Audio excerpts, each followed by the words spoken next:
Ei você, é você mesmo, é você mesma. Querido e querida leitora e leitor do Portal da Holanda, eu sou Humberto Amorim e hoje é quarta-feira, estamos no meio da semana e estamos aqui, juntos, firmes. Milhares de vocês por aí, e só nós dois aqui, mas completamente imbuídos da nossa determinação, pela nossa determinação de levar a vocês as informações que vocês merecem receber, devem receber, porque esse é o nosso trabalho, é levar a todos os leitores e leitoras, milhares de leitores, todos os dias, a abordagem de um assunto que seja de interesse geral e que no final da entrevista eu possa me sentir gratificado e a nossa entrevistadora, a entrevistada, também por nós termos conseguido atingir o nosso objetivo, que é capacitá-los com as informações que fluirão deste ambiente que eu chamo pedacinho de céu, meu pedacinho de céu jornalístico, todos os dias a partir das 2h da tarde.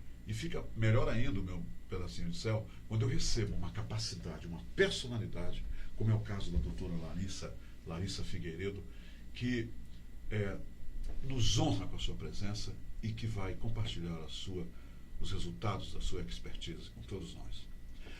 Só para vocês se motivarem, como eu estou motivado, depois de dar uma olhada aqui, num mini resenha profissional dela. Olha só, a doutora Larissa Figueiredo, ela é professora de... tá tudo aqui.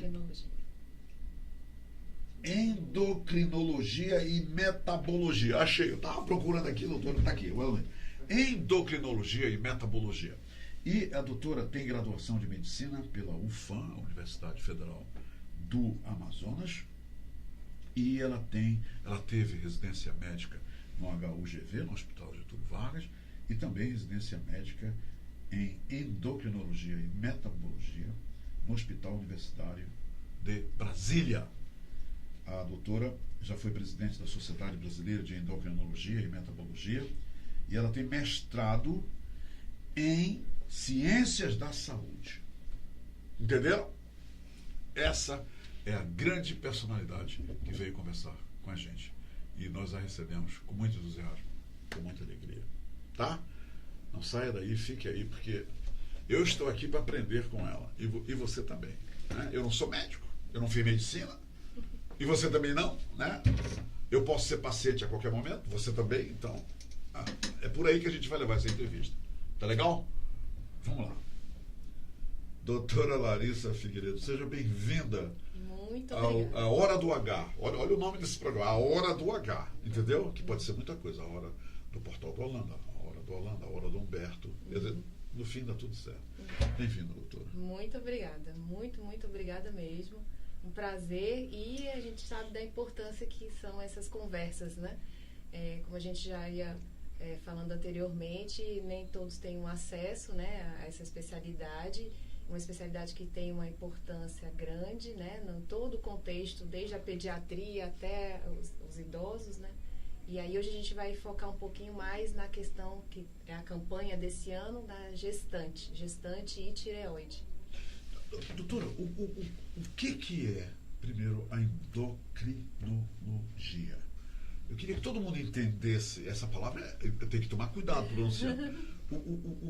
Qual é a definição dessa área da medicina? Certo. Então, a endocrinologia ela faz parte da grande área da clínica médica, né? E é onde a gente foca mais as doenças relacionadas, não só doenças, né, mas também toda a evolução fisiológica das doenças relacionadas aos hormônios, que vão desde o nosso desenvolvimento intrauterino até o crescimento, né, na infância, com o desenvolvimento de puberdade, a questão de patologias que podem ser adquiridas, e hoje a gente chama muita atenção do diabetes ao longo da vida devido ao nosso tipo de estilo de vida, né?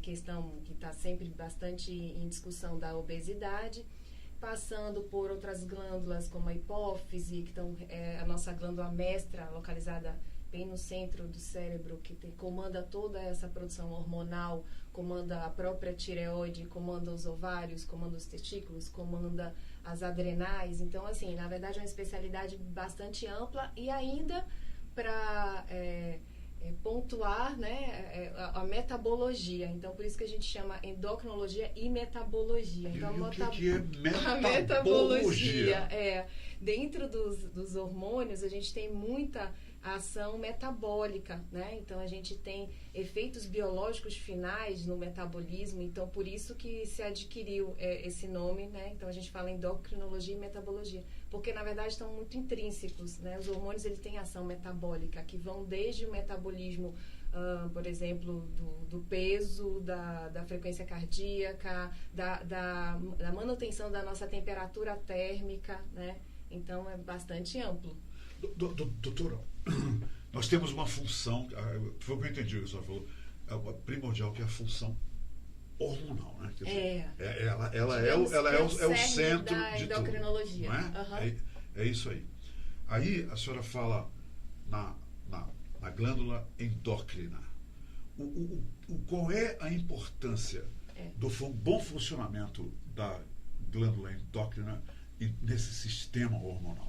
Então, é interessante essa questão porque inicialmente se encarava algumas glândulas específicas como glândulas endócrinas. Por quê? Por causa da capacidade delas de produzirem substâncias. São várias, então. São várias. Então, a gente tem o pâncreas, tem a hipófise, tem a adrenal. Então, só que o que ocorreu? Com o desenvolvimento da medicina dos estudos, a biologia molecular, etc., a gente conseguiu detectar que não só essas glândulas, entre aspas, mais clássicas, chamadas de glândulas, né, esses órgãos chamados de glândulas, eram capazes de produzir substâncias que iam agir em outros pontos do sistema orgânico. Por exemplo, até então a gente não achava que coração pudesse ser uma glândula. Olha, coração é uma glândula? Pois é, então. Eu sempre achei, vou confessar a senhora, que é um músculo. Pois é, aí que tá. Mas ele também sintetiza substâncias que vão agir de forma distante no organismo. Então, ele produz, ela vai agir lá na vasoconstrição dos vasos e todo o sistema. Então, se você for no pé da letra, o coração também pode ser chamado de uma glândula. E aí a gente até brinca. Então, na verdade, é a endocrinologia que domina todas as outras áreas. É o fator dominante. Então, o cérebro, ele produz neurotransmissores, mas tem funções hormonais. Então, se você for também ao pé da letra, o cérebro pode ser considerado uma glândula, já que ele também produz substâncias que vão agir, né, como hormônios. Então, diante disso, a gente tem uma interação com todas as outras especialidades muito forte. Então, nós temos alterações, e aí eu vou puxar um pouquinho para a tireoide novamente, que é essa glândulazinha na região anterior do pescoço. Onde ela fica, a tireoide? Onde ela se localiza? Anterior do pescoço, a gente pode localizar 2 dedos acima. Acima dessa fúrcula external. Deixa eu tirar aqui.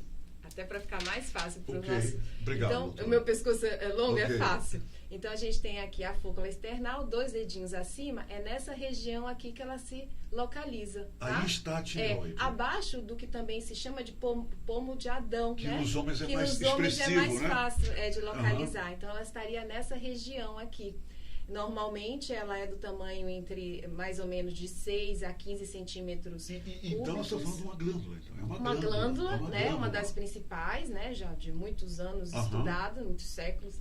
E que é pequena, né? E aí vem aquela premissa, né? Pequenos frascos, melhores perfumes. Boa, gostei. A gente tem muito isso, então é uma glândula muito importante, pequena, localizada nessa região anterior, e aí, como eu ia dizendo, ela consegue mexer com a sua produção dos hormônios T3 e T4, né, que é a triiodotironina e a levotiroxina, ela consegue, e a tiroxina, ela consegue mexer, interagir, comandar desde o fio do cabelo, quando você tem alterações nessa disfunção hormonal, fazendo quedas importantes do cabelo, até a unha do pé, das mãos e dos pés, porque também pode acelerar ou retardar o crescimento das unhas, então até a crescimento de unhas, cabelos, passando pelo coração, pelo cérebro, mexe com a memória também. Então essa glândula consegue, pequenininha assim, produzindo apenas esses 2 hormônios, comandar, equilibrar ou não, quando há disfunções, ela pode trazer, então, os problemas, todo o nosso organismo. Né? Doutora, que disfunções podem ocorrer? Então, basicamente...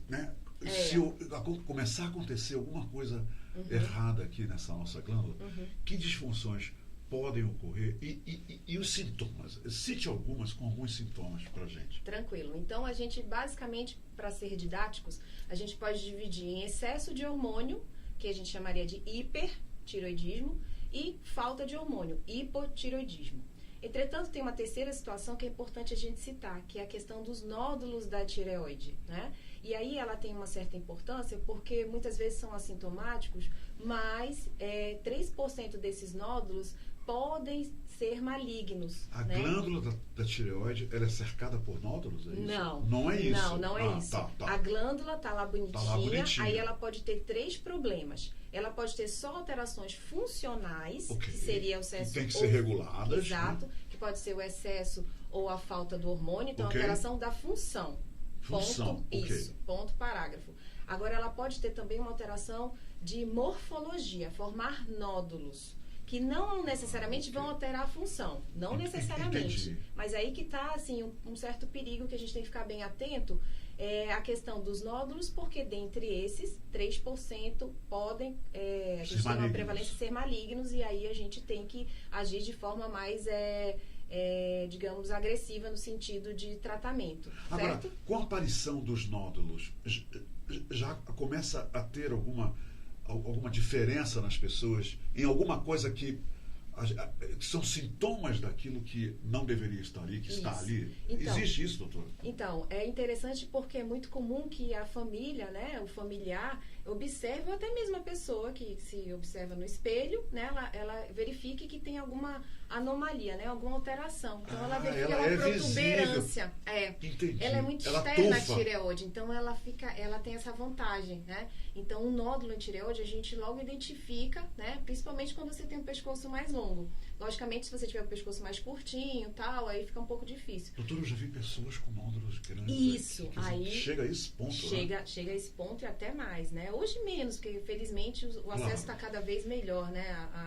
À saúde. E fora que a gente tem que lembrar que havia, antes da década de 50, isso é uma coisa interessante, histórica, assim, as regiões endêmicas dos bócios, que a gente chama, que é o crescimento da tireoide, bócio, né? Pode ser difuso, pode ser nodular. Bócio, né? Isso, e estava relacionado com a carência de iodo, né? Mas desde da década de 50, né, em 1953, e depois, posteriormente, com outros decretos, o governo, né, no Brasil, a gente tem a iodação do sal, fazendo com que diminuísse muito... Por isso esse sal iodado. Isso, por isso o sal iodado tão importante. Para pessoas que precisam de um reforço... Nós que moramos longe do mar, né? Nós moramos longe do mar, não é costume para a gente comer alimentos do mar, né? Mas, doutora, qualquer pessoa pode ir lá no supermercado e comprar o sal iodado ou sob recomendação médica? Na verdade, Humberto, já fizeram vários estudos, então essa iodação do sal já é a que a gente necessita.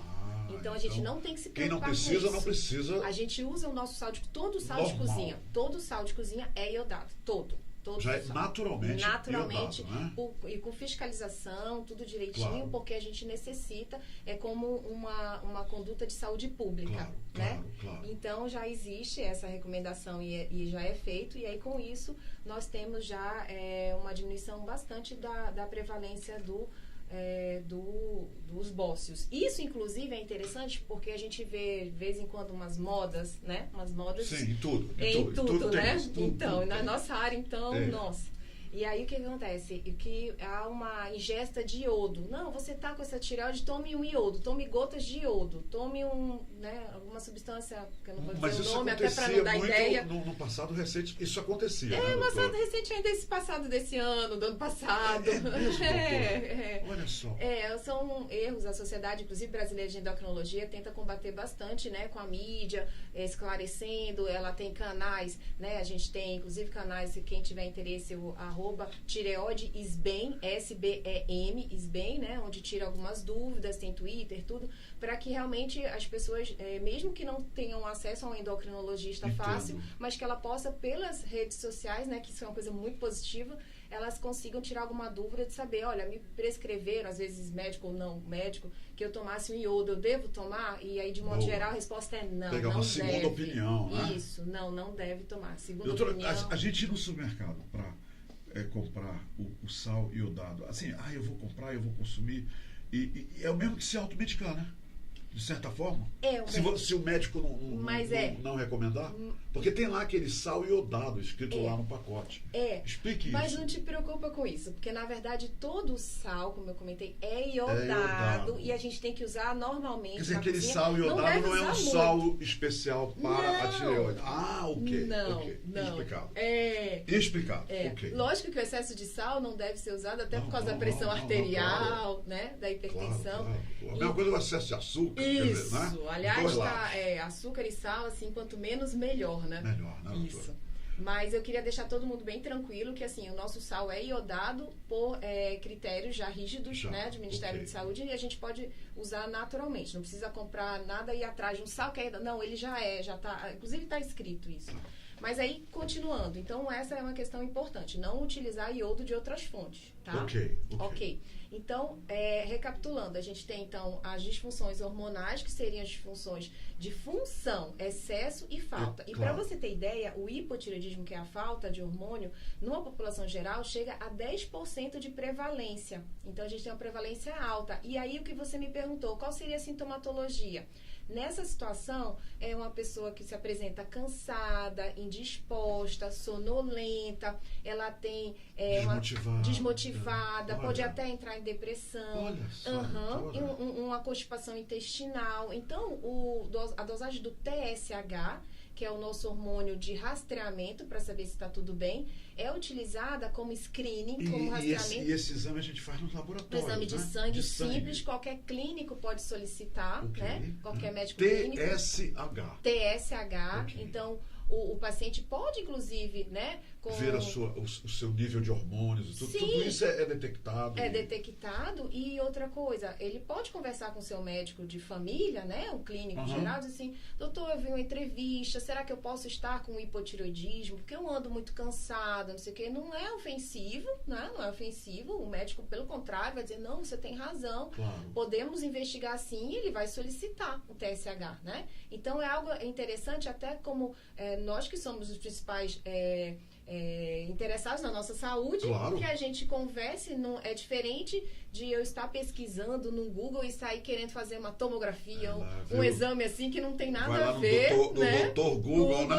Doutor Google. É completamente diferente. Aqui é uma situação em que eu assisti uma entrevista, estou me encaixando com esses sintomas de cansaço, são sintomas, inclusive, se eu observar, muito confusos, assim, muito discretos, né? Que muita coisa pode justificar, mas que se de repente for um hipotireoidismo, você começa a tratar e você vai se sentir assim muito melhor e talvez até salvar em vários aspectos da sua vida. Doutora, nós vamos fazer um rápido comercial. A senhora não vai acreditar, de 15 segundos. Olha, 15 segundos. E a gente retorna. Eu estou entrevistando aqui a doutora Larissa Figueiredo, que é professora de endocrinologia na Universidade Estadual do Amazonas. Nós vamos rapidamente ao comercial e quando eu voltar eu vou perguntar para ela uma coisa que eu estou curioso. Se a gente pode detectar esses nódulos com a ponta dos nossos dedos aqui no nosso pescoço. Eu volto já. Se quero te amar e te amar e te amar muitos anos, cuida bem de mim. Então misture tudo dentro de nós. Pronto, estamos de volta para continuar falando com uma especialista em endocrinologia e tem uma outra palavra, metabologia, a doutora Larissa Figueiredo. Doutora, nós daqui a pouco vamos falar sobre as gestantes, tá? Nós vamos falar sobre o evento, vamos falar sobre tudo isso. Agora, eu quero perguntar da senhora o seguinte, essa questão de aplicação de hormônio. Um amigo meu me disse, ontem à noite, quando ele viu a publicação da sua entrevista, ele me disse que porque ele fez a aplicação de hormônio, olha o que ele me disse. Ele teve a próstata dele aumentou a próstata dele, ele teve que ir à cirurgia, a vida dele complicou toda depois que ele... Agora, por que ele fez isso? Eu vou lhe dizer. E a senhora já sabe por quê. Imagina. Ele estava com disfunção. Okay? O apetite sexual dele diminuiu sobremaneira, a libido dele está... E eu não sei, ele não me disse quem era, e se dissesse eu também não diria, mas ele teve aplicação de hormônio e acabou perdendo a próstata. Foi obrigado a operar por causa das complicações do aumento do volume da próstata, que normalmente, eu já aprendi aqui, a próstata do homem, com o passar dos anos, ela naturalmente ela vai aumentando, não é, doutor? Aumenta, não tem saída, é natural. Me diga uma coisa, todo cuidado é pouco, doutora, com essa questão de aplicação de hormônios, e quando isso acontece, quando o médico determina isso para o paciente, é porque aqui a coisa não está indo bem? É isso com a tireoide? Então, excelente pergunta. Obrigado. Excelente, porque a gente tem visto realmente um certo uso inadvertido, né? Um certo exagero no uso de vários hormônios. Isso está acontecendo agora, doutor? Porque assim, graças a Deus, né? Nós estamos cada vez vivendo mais, então nós estamos com uma qualidade de vida melhor. Então hoje, eu até acho interessante... A gente está vivendo mais. Aí hoje você chama assim, o idoso com 60 anos. Vamos falar sério, né? 60 anos, a pessoa está no auge da vida dela. Claro, entendeu? Claro. Então, assim, isso faz com que a gente queira ainda aquela vitalidade, né? Que é muito justo. Afinal de contas, para isso que a medicina tem que estudar, né? Para nos dar essa melhora em qualidade de vida. Pois bem, só que aí o que ocorre? O uso de hormônios tem que ser muito criterioso, porque cada hormônio vai ter algum efeito colateral, certo? Então, quando a gente... Sem exceção. Cada hormônio vai ter um efeito colateral. Vai ter um efeito colateral, porque a natureza, na verdade, ela é sábia. Quando ela vai diminuindo, por exemplo, nesse caso do seu amigo, que com certeza foi a testosterona, né? Não foi o hormônio de tireoide. Exatamente. Tiroidiano, foi a testosterona. Mas o que aconteceu? Quando ele foi E isso acontece normalmente em todos os homens, não é, doutor? É a andropausa. Uma certa idade, esse declínio é natural. É natural. E aí o que acontece? O organismo, ele é inteligente. Ele não vai diminuindo essa testosterona à toa. Ela tem um motivo para diminuir. Só que a gente fica querendo que ela fique com aqueles níveis por causa da vitalidade que esse hormônio dá, né? Assim como o estrogênio na mulher também. Mas aí a gente tem que chegar a um equilíbrio, porque eu não posso querer realmente ter níveis de testosterona tanto homens quanto mulheres. E no caso das mulheres, até a testosterona nas mulheres também, que a gente tem visto... não concordamos muito nós da endocrinologia, mas a gente tem visto um uso abusivo de testosterona, né? E aí, nas mulheres também. E aí, o que ocorre? Aí, essa situação de você querer, né, que numa determinada faixa etária, que você tem esses níveis se comparando com uma faixa etária bem anterior, pode trazer consequências. Uma delas é essa questão da próstata, né? Então, não quer dizer que eu não possa repor. Mas eu tenho que repor primeiro, sabendo qual é a minha meta, de acordo com a faixa etária, para eu ter uma qualidade de vida melhor, mas não ultrapassar... Sob instrução e supervisão médica, exatamente. Né, fazer exames anteriores para ver se eu posso mesmo usar. Porque a gente sabe que, inclusive, a reposição hormonal, ela não dá câncer, sabe? Então, assim, Humberto, essa questão do seu amigo, que ele teve até que fazer uma cirurgia, mas assim... O hormônio em si, a gente não pode dizer que ele foi o grande causador. Na verdade, eu acho que ele já tinha alguma alteração e aí talvez não foi bem estudado ou até foi, mas aí usou uma dose muito elevada. De DNA, de hereditariedade na família, né, doutora? Exatamente. E aí foi só, juntou o DNA nessa hereditariedade, junto com uma avaliação, né, exato, que talvez acontecesse até mesmo sem essa testosterona.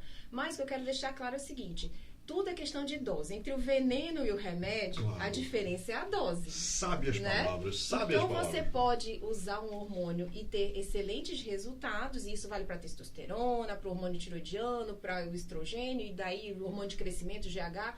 Mas você pode também criar sérios problemas. Por exemplo, o próprio hormônio de crescimento, ele melhora a massa muscular, ele dá um bem-estar, você fica mais definido e tal. O GH, né, que é o hormônio de crescimento, mas ele é um fator de crescimento também para as células cancerígenas, né? Então, tudo tem que ser muito bem avaliado para a gente definir se pode usar e a dose que vai usar. Então, lembrar disso. É importante que você, na medida que você quer fazer uma reposição, né, ou no caso... reposição ou tratamento, porque na verdade às vezes a pessoa ainda nem tem deficiência e já quer tomar o hormônio, aí já não é uma reposição, porque ela não chegou à deficiência, ainda tem essa situação, né? Entendi. E aí você tem que avaliar os riscos prós e contra, começar sempre com uma dose pequena, acompanhado pelo seu médico e conhecendo o seu corpo, fazendo os exames para avaliar o resultado disso. Ouça isso, doutora, ouça isso. As minhas irmãs, elas, eu me lembro bem isso, se bem que naquela época não se falava muito sobre esse assunto, entendeu? Por acaso a gente descobria, sem querer. Mas depois, conversando com minha mãe, eu descobri que minhas irmãs menstruaram entre 14 e 16 anos. Elas são maturadoras tardias. Veja só. Aí eu, em outras conversas por aí, descobri que as meninas daquela época levavam mais tempo para menstruar. Eu tô vendo que você está balançando a cabeça, você sabe que está concordando comigo. Tô. Aí escute só, doutora. Aí, uma vizinha minha falou que a filhinha dela, com 11 anos, menstruou. E alguém disse que o problema é que hoje em dia tem muito hormônio na carne que a gente come, branca e vermelha. Tem hormônio em tudo e papapá. E por isso que as meninas com 10 e 12 anos estão menstruando. É lógico, isso é a cultura popular falando, né? São as pessoas falando.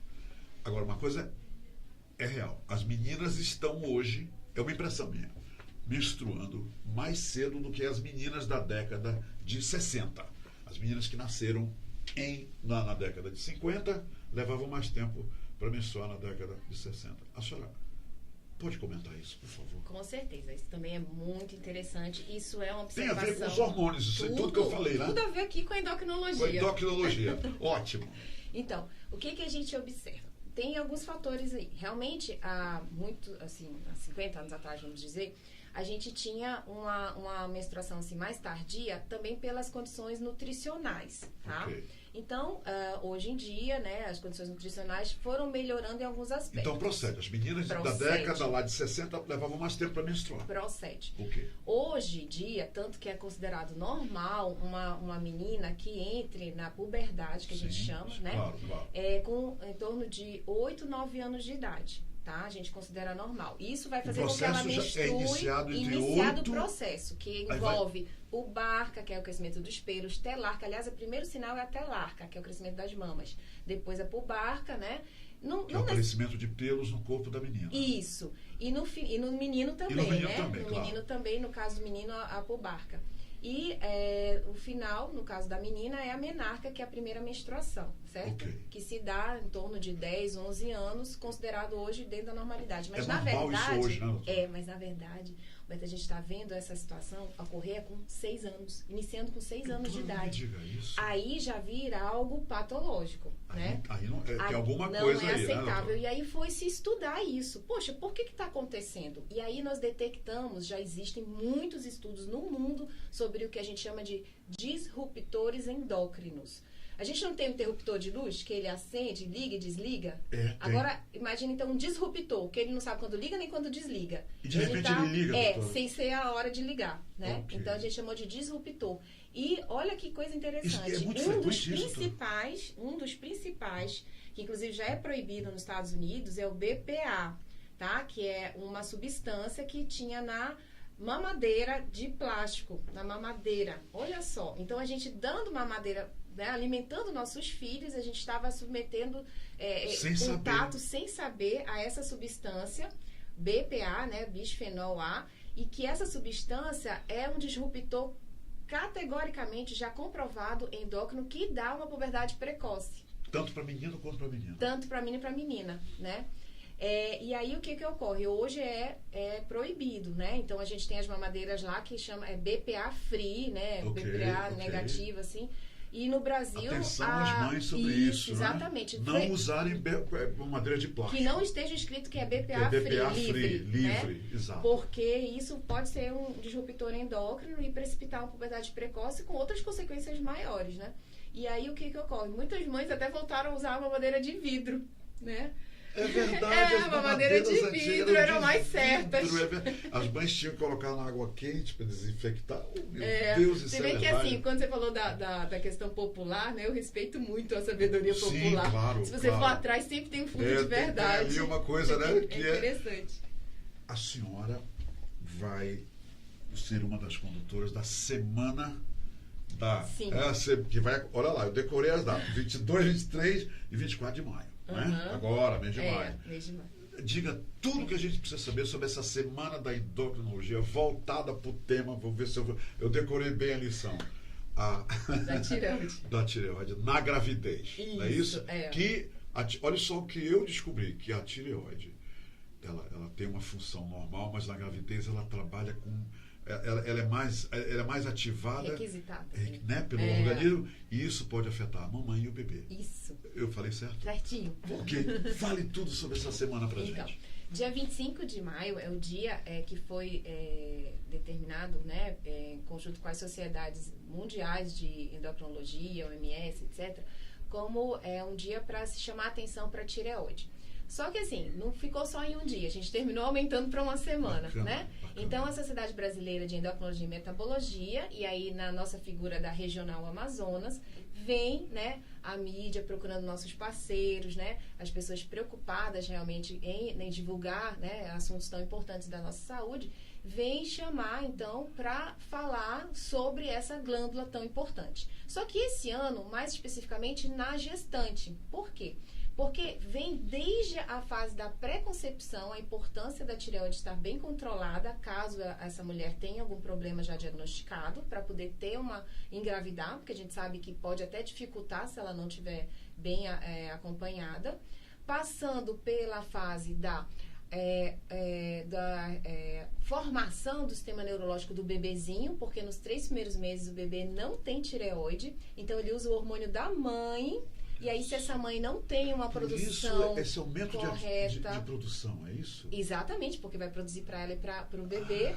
E aí, se ela não tem a produção correta, porque já tem a doença, ou que saiba ou que não saiba, isso leva até doenças neurológicas, onde há comprovação que o coeficiente de inteligência dessas crianças é abaixo, é afetado. Negativamente.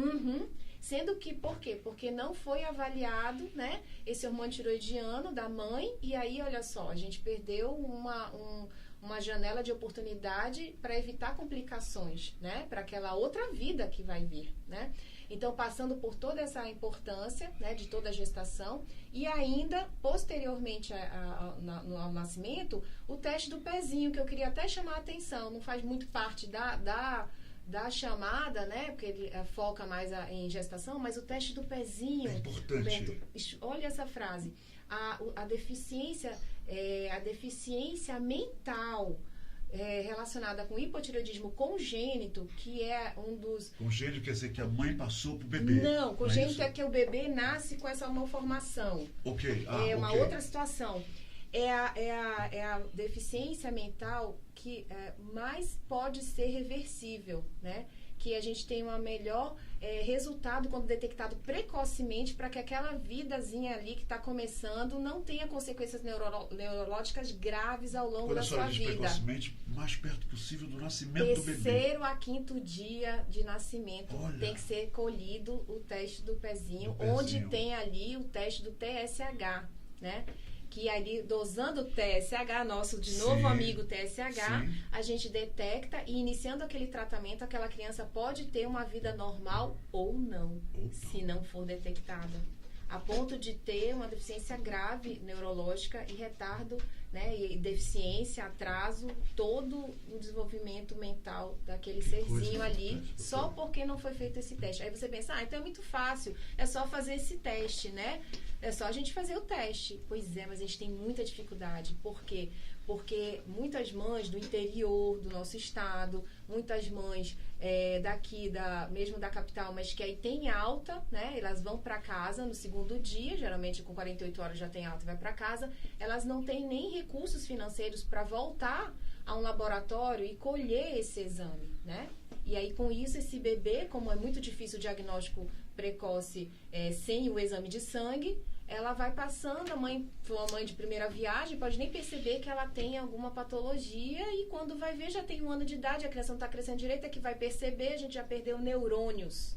A gente já perdeu ali, vai ser uma criança com deficiência, vai ser uma criança já portadora de deficiências graves neurológicas, que não vai ter as mesmas oportunidades, né? A gente sabe como é que é complicado. Crianças com deficiências, né? Deixa eu falar para a senhora aqui. os leitores, os espectadores estão se manifestando. Estão elogiando a senhora na brincadeira. Está todo mundo elogiando. Agora eu tenho uma pergunta para lhe fazer. Vamos lá. Eu quero que a senhora responda com muita seriedade. Vamos Quem lá. é a Luísa Figueiredo? A minha filha! A sua filha! Olha Ela tá só. falando? A Luísa. Oi, mãe! Manda um abraço para ela. Sabe onde ela tá, Não Humberto? sei. Tá no Canadá. Ah, Luísa. Luísa. Ela está no Ó, Canadá, perto olha de aí, tá vendo, Vancouver. Luísa? Ô, minha filha. Bacana. Ela Tá botou estudando aqui. lá. Ela ficou vermelha aqui, Oh. viu, Luísa? Você tirou todo aquele equilíbrio endócrino da sua mãe, viu? Livre endócrino. Viu? Olha o que eu foi falei, boa. olha o que eu falei. Surgiu. Foi ótimo. Ei, Luísa, obrigado pela companhia, tá? Outra coisa, Luísa, visita, ela já visitou, o aquário de Vancouver, que é um negócio fantástico. Ah. Escute, doutora, tá vendo? E tá todo mundo aqui elogiando, inclusive a Luísa, lá em Vancouver, Lá em Vancouver. lá no Canadá, ela tá vendo a senhora. Doutora, nessa semana, qual é o público-alvo? Quem? Então. A senhora está convocando quem para essa semana?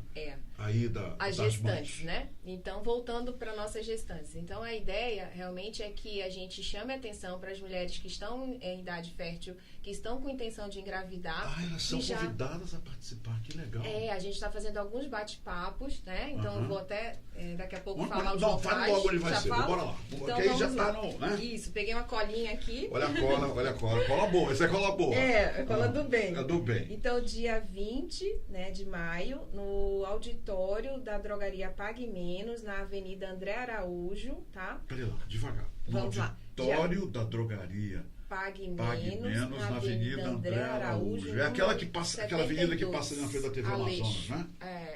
Eu acho que é. Eu passei nessa avenida há muitos anos. Com a doutora Cristina. A doutora Cristina vai estar lá. Isso, a nossa colega endocrinologista também, né? Uhum. Dia 23, às 13 horas. Às 13 horas. Na Policlínica Dr. Antônio Contiteles, bairro São José, com a nossa, já é aqui na nossa Zona presidente, Leste, né? doutora Alessandra. A doutora Alessandra. Olha aqui para a senhora. Ó.